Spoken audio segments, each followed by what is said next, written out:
নমস্কার বন্ধুরা, টিঙ্কু মণ্ডল চ্যানেলে আপনাদের সকলকে অনেক অনেক প্রণাম ও ভালোবাসা। তো আজকে একটা ছোট্ট মিনি ব্লগ নিয়ে চলে এসেছি। তো এই দেখুন বাইরে তো ঝমঝম করে বৃষ্টি পড়ছে, আর সঙ্গে আমি এখন করছি রান্না। তার সঙ্গে তো রান্না করব আলু কচু বেগুন দিয়ে একটা সবজি বানাবো, আর পটল ভাজা, আর একটু পেঁয়াজ দিয়ে মাছ ভাজা করব, আর আমড়ার টক। তো এটাই আজকে আমি করব। তো এখন এই দেখুন রান্না বসিয়ে দিয়েছি। তো এই ভালো করে এটাকে কষানোর জন্য দিয়ে দিয়েছি। তো কষানো হয়ে গেছে, জল ঢেলে দিলাম। এখন তো এটা সিদ্ধ হয়ে গেছে, নামিয়ে নিয়েছি। তারপরে মাছটা ভাজছি। তো মাছটাও আমার প্রায় তখন হয়ে গেছে। তারপরে আমরা দুপুরে স্নান করে খেতে বসে গেছি। তো আমার ছেলের খাওয়া হয়ে গেছে, এখন আমি খেতে বসেছি। তো মাছ ভাজাটা ভালোই হয়েছিল, ঝাল ঝাল করে করেছিলাম। মাছ ভাজার সঙ্গে খেতে ভালো লাগে খুব। তো আমার কেমন হয়েছে রান্নাটা বলবেন।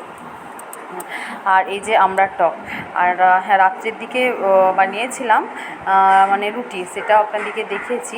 তো দুপুরে খাওয়ার পরে বিকেলে একটু বসেছিলাম, তারপরে সন্ধ্যার দিকে রাত্রে করে একটু রুটি বানিয়েছি।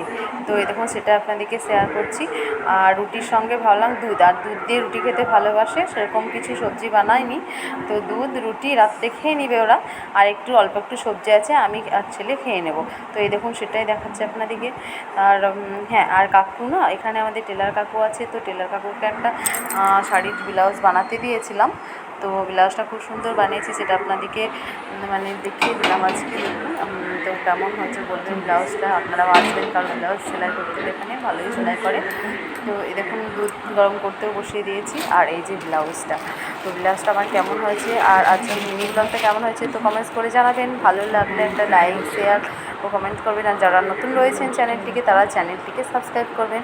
তো ব্লগটা আজকের মতো এখানেই শেষ করছি। সবাই ভালো থাকবেন, সুস্থ থাকবেন। Tata, bye bye.